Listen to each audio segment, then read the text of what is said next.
नमस्कार, स्वागत है मेरे चैनल देश धर्म पर और मैं हूं नरेश मिश्र। लोकसभा का चुनाव बहुत करीब है। 2 महीने का समय मान लीजिए, अप्रैल में चुनाव निश्चित रूप से हो जाएंगे। भाजपा की तैयारियां तो आप देख ही रहे हैं।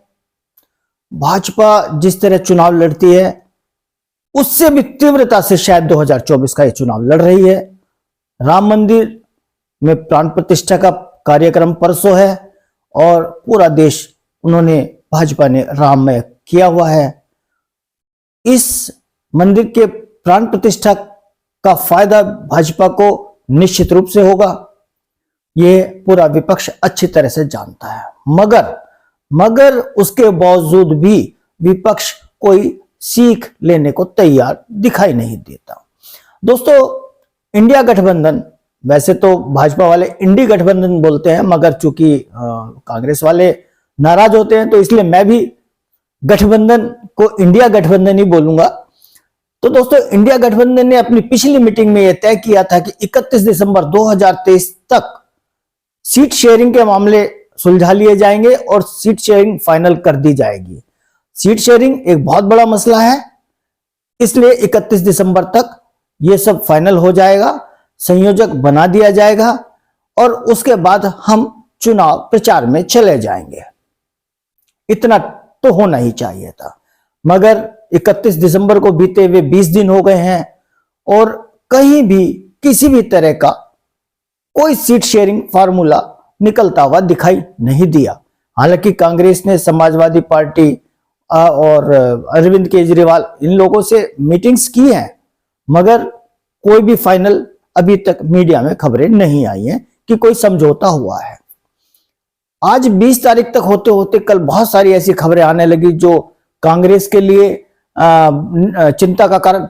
और एक बात, मुझे ऐसा लगता है कि कांग्रेस को चुनाव लड़ना आता ही नहीं। मतलब ये वाली कांग्रेस चुनाव लड़ना भूल ही गई है।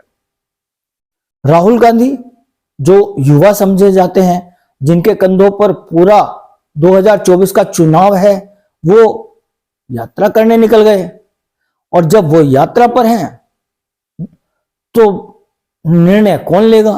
क्योंकि कांग्रेस की जिस तरह की स्थिति है, आज भी उनके सारे निर्णय हाईकमान लेता है और हाईकमान तो शहर शहर घूम रहा है उनका। तो बड़ी विकट सी स्थिति कांग्रेस में नजर आती है,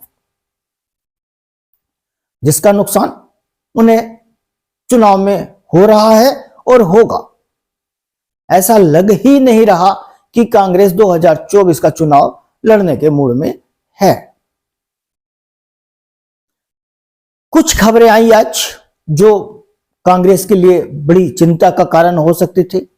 मीडिया में खबरें चली कि ममता बनर्जी ने बोल दिया कि वो सब सीटों पर लड़ेंगी, यहां तक कि अधीर रंजन के मुकाबले भी कैंडिडेट खड़ा करेंगी। बिहार में आज नीतीश यादव और लालू यादव मिले, मात्र 20 मिनट उनकी वार्ता हुई। समझा जा रहा है कि नीतीश कुमार गठबंधन से नाराज हैं। यह नाराजगी वो पहले भी दिखा चुके हैं। संयोजक का पद मांगते मांगते उन्होंने जब मिला तो लेने से इनकार कर दिया। और बहुत सारी खबरें ऐसी आ रही हैं कि नीतीश कुमार एक बार फिर पलटी मार सकते हैं।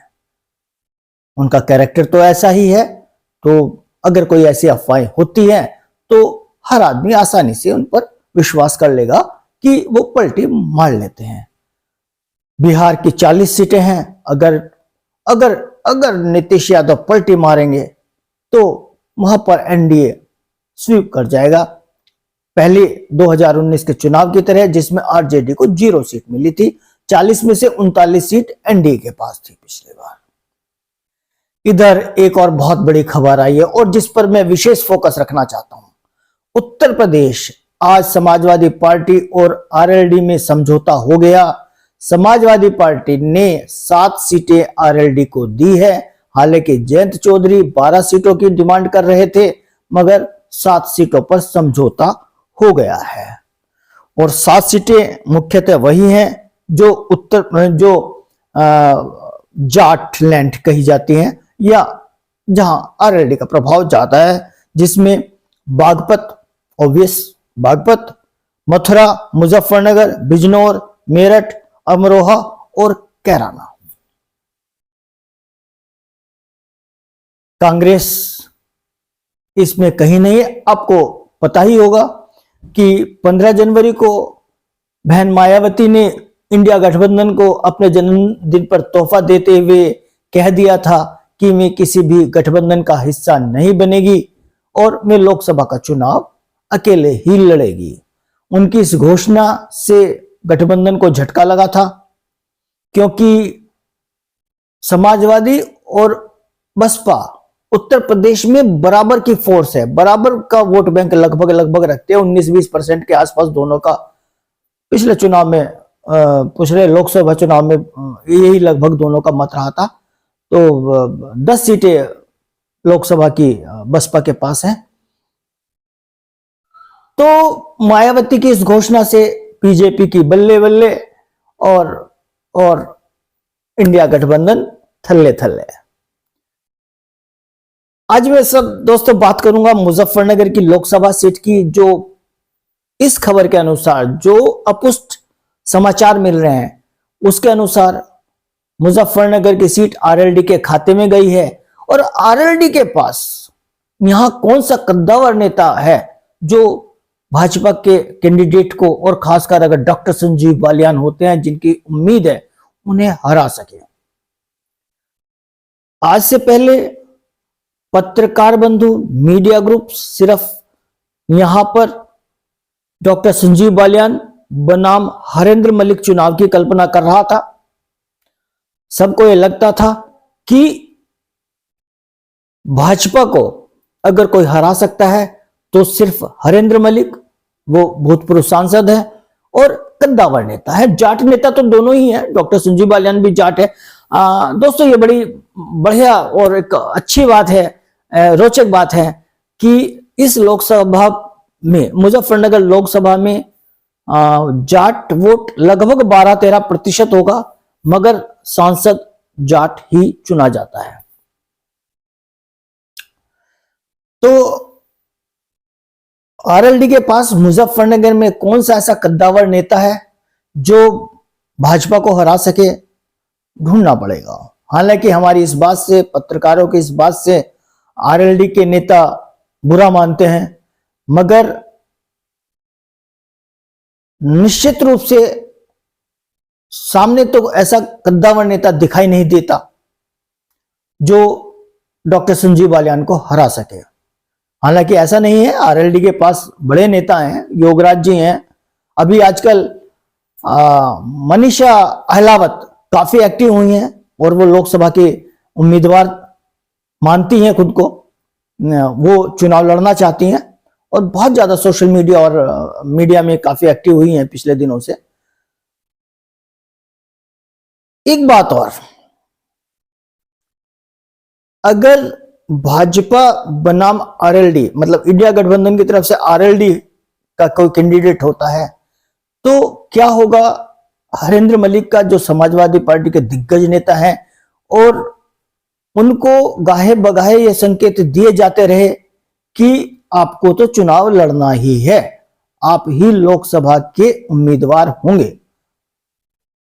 समाजवादी पार्टी के जिलाध्यक्ष जिया चौधरी ने एकाधिक समय पर ये बताया है, बोला है कि हमें माननीय अखिलेश यादव जी की तरफ से ऐसे स्पष्ट संकेत मिले हैं कि हरेंद्र मलिक जी लोकसभा चुनाव की तैयारी करें। तो बड़ा पेच है हरेंद्र मलिक जी की, आज क्या मन स्थिति होगी ये तो समझा ही जा सकता है। और साथ में एक पेच और है, कादिर राणा। कादिर राणा मुजफ्फरनगर के बड़े दिग्गज नेता हैं, मुस्लिम नेता हैं और उनके पीछे एक अच्छा खासा वोट बैंक है। उनका क्या रिएक्शन होगा, क्या वो आसानी से बैठ जाएंगे, समझौता कर लेंगे या कुछ करेंगे? और वो कुछ क्या करेंगे? एक बात, क्या वो बसपा में चले जाएंगे? क्योंकि बसपा उसने शायद आसानी से टिकट दे दे, मगर सुना है कि बसपा शायद उन्हें ना ले, क्योंकि बहन मायावती उनसे नाराज है, मगर राजनीति में नाराजगी कभी लंबी नहीं चलती। अगर कादिर राणा को बसपा से टिकट मिल गया तो निश्चित रूप से मुजफ्फरनगर लोकसभा का चुनाव त्रिकोणीय हो जाएगा। और अगर कादिर राणा निर्दलीय भी लड़े तो हम ये मानकर चलते हैं कि डॉक्टर संजीव बालियान या भाजपा को जीतना काफी आसान हो जाएगा, या थोड़ा आसान हो जाएगा, ये कहना चाहिए थोड़ा आसान हो जाएगा। उनकी जीत की संभावनाएं बढ़ जाएंगी। अभी चुनाव को टाइम है, लोग अभी समझौते हो जाने दीजिए, देखते हैं क्या परिदृश्य निकल कर आता है। मगर फिलहाल भाजपा बनाम अगर आरएलडी होता है तो हमारे विचार से भाजपा का पलड़ा मुजफ्फरनगर में भारी लगेगा। हमारी वीडियो कैसी लगी कृपया कमेंट करके बताएं, वीडियो लाइक करें, शेयर करें और हमारे चैनल को सब्सक्राइब करें। धन्यवाद।